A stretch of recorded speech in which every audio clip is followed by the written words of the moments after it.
In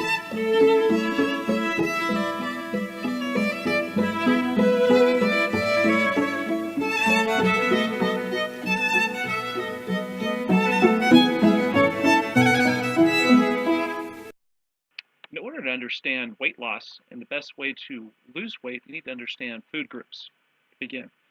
First, we have macronutrients. Macronutrients are broken down into proteins, fats, and carbohydrates. Micronutrients are essentially vitamins and minerals, and then, of course, water. These are mostly all things that we need in order to sustain life, and they're important components in order to lose body fat. Essential nutrition. In order to be healthy, to have the highest quality of life, in order to lose body fat, in order to recover from workouts, to feel good, it's essential that we highlight the importance of essential nutrients such as vitamins, minerals, amino acids, fatty acids, water.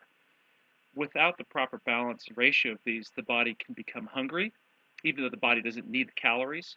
So, for instance, if a person is overweight, obese, and carrying many extra pounds, the question would be is why does the person feel hungry if they're carrying so many extra calories? Why does their body want more energy in food? And many times the answer to that is that it's not necessarily looking for calories, but it's looking for essential nutrients. Again, those are nutrients that the body does not make. It must get from the food. And what the body does is it sends out a response to eat food. It doesn't say that it needs vitamin C or essential fatty acids or particular amino acids or sodium or chloride or potassium or magnesium. It just says hungry. And so the general response is for a person to eat and to eat what they would normally eat in their environment. So it wouldn't necessarily be go eat Brussels sprouts and broccoli. If a person normally eats hamburgers and pizza, the body's going to tell it to go out and eat a whole lot of pizza and hot dogs and hamburgers and all this junk food. If they're not used to eating good quality nutrients that are in fruits and vegetables to satisfy that hunger need, usually with a very small amount of calories from fruits and vegetables, you can eliminate the hunger pain that one might be feeling from starvation. So again, to summarize, a lot of times when people are feeling hungry, they're not hungry necessarily because the body needs the calories, but because their bodies are craving essential vitamins, minerals, amino acids, and fatty acids, and even water that the body it needs, and thus it gives it the hunger response, and then we fulfill that with whatever we normally eat in our daily routine. And if it's full of the essential vitamins, minerals, amino acids, and fatty acids in these foods and fruits and vegetables, we should be not hungry at all, and the amount of calories that one needs is much less. It's essential that we know how to read food labels. Without that, we don't know what's in our food and how many calories that we're getting from all the food groups. So one must need to understand how many calories are in a product. That's pretty clearly listed on a food label. And most people on a diet will go between 800 and maybe 1,500 calories a day, depending upon a lot of variables. That's what we have most of our clients on doing.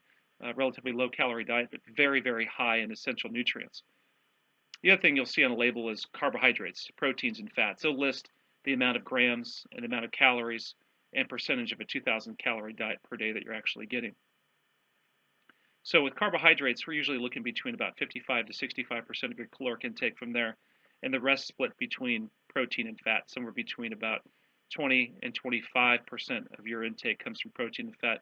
But it also depends upon what your current health condition is. If you have cholesterol problems, high blood pressure, if you're an athlete, there are some variables. There's no blanket statement for how one should eat exactly. It really depends upon genetics, what they're doing during their day. There's a lot of variables that need to be evaluated to really directly prescribe exactly how much carbs, proteins, and fats a person might need. So when you're reading these, notice that carbohydrates and protein are listed at 4 calories per gram, whereas fat's listed at 9 calories per gram. So there's a lot more energy per gram of fat than there is in protein and carbohydrates. Thus, your potential for more energy is higher, but your potential for gaining body fat is also high as well. So when one is eating fats, the only fat that they really need to be eating is essential fats. So anywhere between 1 to 2 tablespoons of an essential fat product like flaxseed oil or fish oil is typically all that one needs. Again, there's other variables at play, but for most people that are trying to lose weight, they don't need much. They just need what the body is really looking for. So like in olive oil, canola oil, there's very little essential fats the body really needs. That is the omega-3s and omega-6s, anticoagulants and coagulants. In canola oil and olive oil, there's very little of that. There are health benefits to those, but there's very little essential nutrients, and that's what the body's really looking for. The next thing you want to look at is ingredients, of course. Essentially, if you can't read it, you don't understand the chemical makeup formula of what it's saying, it's probably made by man. And most things that are really made by man are not healthy. So try and stick to organic versus non organic fruits and vegetables and ingredients, and as little sugar as possible. But really sticking to fruits and vegetables is the key thing. And any additives, colors, all that stuff you want to get rid of, it's garbage. Make sure it's completely all natural from the ground to the table. If it's a pre-made product, then again, make sure that it doesn't have any artificial additives, and certainly always want to go organic with everything that you eat. Calculating caloric needs is important because we need to know how much calories you should be taking in each day. However, the problem with this is that it doesn't tell you exactly what you should be getting from essential nutrients and the importance that plays into your overall daily health and your energetic needs, sustain life and health and prevention of disease. But still, it's important to understand what basal metabolism is, and that how much energy your body burns while at rest or sleeping is quite substantial, and also to account for your physical activity to give you a roundabout estimate of what you need during the day. Again, most of my clients I put on nutrition programs will be between 800 and 1,500 calories a day. A lot of variables there, but that's pretty roughly what most people eat if they're eating essential nutrients, a lot of fruits and vegetables, and they're intaking a lot of water. You'd be surprised that people won't feel hungry off eating so little calories if you eat the right stuff. So please go through the calculation here on this page and the next to figure out what your rough caloric needs are, and that will start to give you an idea, and you can start comparing that to food labels and activities and all that fun stuff to figure out what it is that your body needs per day.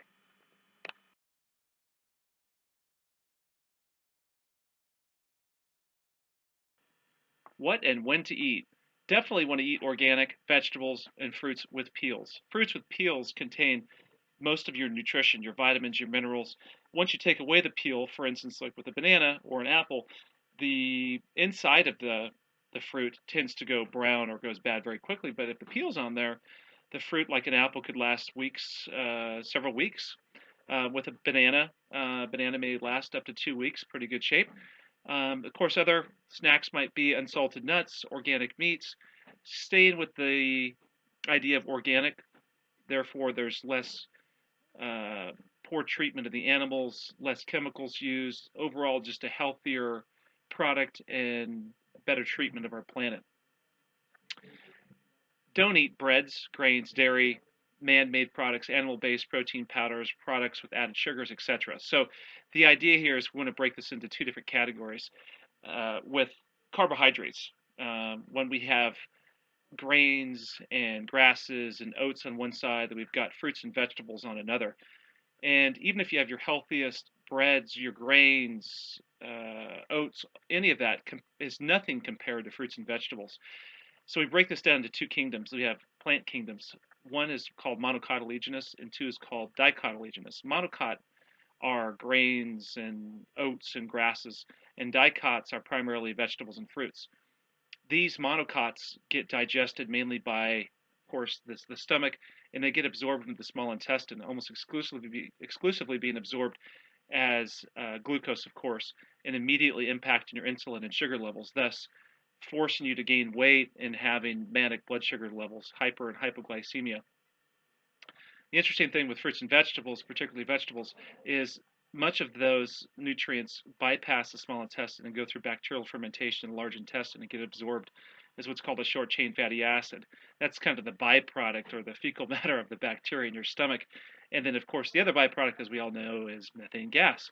So interesting what happens in the body there. But we really want to avoid absorbing a lot of these sugars excessively in the small intestine and go more towards bacterial fermentation in the large intestine with the fruits and vegetables. And if you actually go into nature and see how animals eat, in particular our closest ancestor, closest species to us, which is the howler monk in the environment, howler monkeys will barely touch any grains at all. Primarily, they eat fruits and vegetables. They barely touch high fat or high protein meals. They stick with the ends of leaves where most of the protein is located at. and generally fruits and vegetables, and that's what they eat, and that's what we should be eating as well. Moving on, your smallest meals should be breakfast and dinner. Your digestive system is not working great right when you wake up, nor when you go to dinner. And as we all know, in westernized countries, we tend to cheat too much and eat way too much at dinner. And that's usually America and Western world's biggest meal. So make lunch your biggest meal and try and avoid having high protein meals for breakfast or dinner. Your largest meal should definitely be lunch with a maximum of one serving of meat daily. Too much meat is not good for your intestines. Uh, it decreases motility and movement of contents in your stomach and your bowels, which is a bad thing and can lead to digestive issues, absorption issues, cancers, all kinds of other symptoms.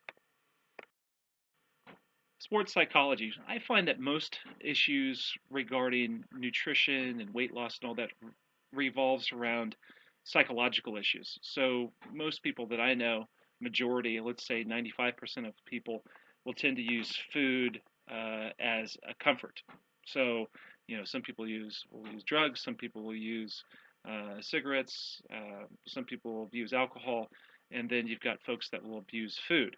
So abusing food, eating too much food, obviously, um, is a cyclical process that's dangerous in that you end up eating too much, and that can lead to a number of diseases, and that's a big problem. And the reason the body likes to do that or encourages you to continue to eat is because you release particular chemicals in your brain that make you feel good and make you feel better. And so by eating, you get that chemical response that makes you feel good and comforts you and decreases stress in your body in one way, in that it balances out some of your brain chemicals, but in other ways it destroys your body by releasing too much insulin. It destroys your insulin receptors. It destroys your stomach, your esophagus, your small intestine, your large intestine, other hormones throughout the body. So it's a bad thing. And so what I find with most of my clients and clients that my staff sees is that this needs to be mediated through strengthening the brain and changing the thought processes and how we treat food. So some of it is literally getting the person to start eating differently, but also to look at food differently and to understand when and why they're eating it.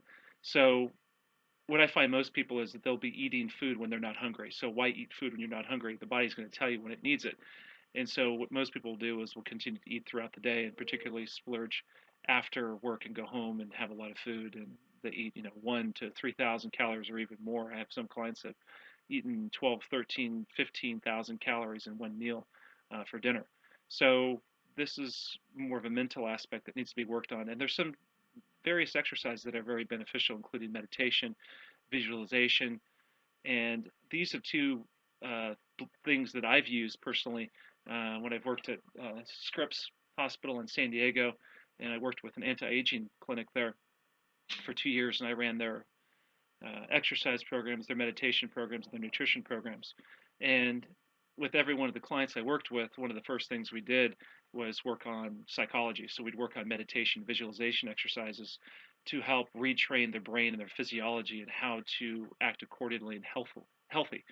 So meditation, a simple exercise you can do, that's what I call a candle meditation. This is a very common exercise where one sits in a quiet, tranquil room with a candle, sitting in kind of an Indian style or crisscross applesauce style, as my kids like to say, and literally stare at the candle for upwards of say 15 minutes, and attempting to not think of anything else but being in a moment and completely having 100% of your attention on the candle. What you'll notice is a lot of people will tend to lose focus and stare at the ceiling, or other thoughts will get in their brain to where they're no longer focused on the candle.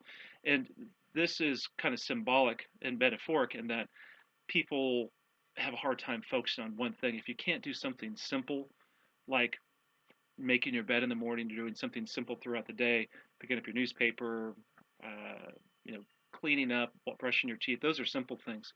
And if you can't focus on a candle without thinking of other things, what that tells us is that our brains are spread too thin and there's too much going on in our head.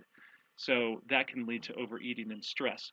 So doing the candle meditation is an excellent way of getting there and getting your body to calm down and not to stress so much about food and needing it so much. Visualization, on the other hand, is something where you picture yourself you're actually in a meditation position where you're sitting in a comfortable area with your eyes closed, um, sitting on a bed, sitting on a floor, a chair, but a quiet place where you're not going to be distracted by animals or dogs, cats, other people. And one of the visualization exercises is, there are many of them, but one of them I like to use, a very positive, easy one to do, where you actually visualize yourself eating correctly each day and getting the response from other people on how good you look and how you feel, and thinking about how you feel about yourself when you look that good and what it would be like. And the other side of that visualization is actually visualizing yourself sick, visualizing yourself where you're maybe obese, or you have cancer, or you have some nasty disease that ruins your own life and others' lives. So there isn't enough negative response for people that continue to overeat. Usually they don't start to change these things until they're already very sick and long gone. So doing an exercise like that will give you both sides, the happy and the sad side of it. But I think it's important to see both sides in order to know where you need to go and hopefully scare you straight into eating correctly. Exercise is a critical component of nutrition. However, I think the most important part is the psychological side of eating, and calming that side down of your brain and getting your head straight and wrapped around why you overeat and how it is that you need to lose weight. And that would be the number one thing to work on. The number two, obviously, is the logistical parts of quantifying food and what foods to eat. To me, those are the easier parts. The harder parts are dealing with the psychological aspect. Another important component to weight loss, obviously, is exercise. Number one is nutrition. Number two would be exercise. And so, an important component of exercise, obviously, is flexibility and warm up. You don't want to go into a workout with your body out of alignment, muscles imbalanced, all that stuff. That only leads to injury. And if you're trying to get in shape and trying to lose weight, getting injuries could set you back 1, 2, 3 weeks or even longer, and you can lose a lot of the gains that you've made. So, it's important to have a good warm up that includes flexibility, work, and then at the end of your workout, of course, having a cool down, which includes stretches and some low intensity cardiovascular exercise to slow your heart rate down and to gradually get your body out of the exercise mode. The most important part of weight loss in the exercise area is the cardiovascular area, because cardiovascular work, particular kinds of it, at about the 55 to 65% intensity range, are areas where the body will burn a maximal amount of fat for the amount of time that you're working out. Compared to sleep, sleep actually burns the most fat, believe it or not. The problem with sleep is you just don't burn enough. So really, the lower the intensity of the exercise, the more you're going to burn. But exercise like walking can take time. So walking is probably the best exercise of all time for losing body fat. However, it's usually done at a low intensity. So you either put on extra clothes so you can increase the heat, or you find some hills and go walking for a while. In initial parts of exercise programs, that's not a bad idea to work at lower intensities and build yourself up. But as you start to get stronger and stronger, you're wanting to strive towards a 55 to 65% intensity for 60 to 90 minutes, 3 to 5 days a week. And sometimes walking cannot provide that high of an intensity of exercise. So therefore, cycling or getting on a treadmill or a number of different exercises outside that you could do, swimming, to help get you up to that intensity. Some people like to use heart rate monitors. Um, in time, you can learn to establish what your heart rate is by perceived exertion. You kind of understand that once your mouth is open, you're starting to breathe kind of hard. It's difficult to carry conversation. You're getting to that 55 to 65% area, and you're burning maximal body fat for that 60 to 90-minute area. And it's not just about burning body fat, it's actually using a chemical called intramuscular triglycerides that the body stores in muscles to be used during exercise. Body fat doesn't necessarily come directly from adipose stores, like directly in your stomach or your triceps. It comes from these intramuscular liquid stores that the body uses. And the body fat is the main body fat stores are not really only used until the person stops exercising, and those intramuscular triglyceride fats are they're restored by using the body fat. And so the main goal with cardiovascular is actually to build a small little mechanism inside a cell called a mitochondria and something called mitochondrial enzymes. The more of those you have, the higher density you have, the more body fat that you'll burn at any time during the day. The average person's only going to burn maybe 5 to 1,000 calories at the very most in a workout on average. But if you consider the amount of calories you burn throughout the day, most people will burn 1,800 calories just sleeping for 24 hours. So most people will burn between 25 and 3,500 on an average day moderate activity levels. So, and you conclude that with 500 calories of exercise. Um, the exercise session doesn't really consume a tremendous amount. The real benefit of doing the exercise is the benefit of what happens to your body outside of that. So the body learns to burn more body fat throughout the entire day, but also during your workout. Another important component of exercise is strength exercise. Strength exercise is certainly needed for establishing a baseline of necessary strength to make sure the body does not get weak and that you can do your average daily activities, and also for prevention of injury. Strength exercise and flexibility, warm up, cool downs are all critical components of preventing injury. So this is where a professional, or if you're just beginning, it's really a good idea to get a postural and gait analysis from a company like ourselves, or someone else that can look at your body, find out what strengths and weaknesses are, and put together a program to make sure that you're gaining what you want to gain physically, aesthetically, but also then to help make sure that you don't get injured in doing that. And that's a challenging task because the body's complicated. There's a lot of muscles and bones, and trying to figure out what is in or out of alignment is complicated. You don't want to spin your wheels and get injured by doing the wrong exercises. So it's nice to have a professional look at it, work with you just a little bit to give you what you need. But to me, the main benefit of strength exercise is actually postural correction and prevention of injury. And then going from there, gaining as much strength as you would need for your personal average daily activities and what you like to do. To schedule an appointment at our fitness center, your home, your business, or anywhere in the world, contact Human Performance Fitness Center at 2225 Brown Street, Suite 106, Napa, California 94558, or you might find us on Facebook, YouTube, or Instagram. You can also find us at our website at www.ifit.us, or you may contact Matt Kathol. Cell phone 707-280-8877, or at mattk@nutritionandexercise.com.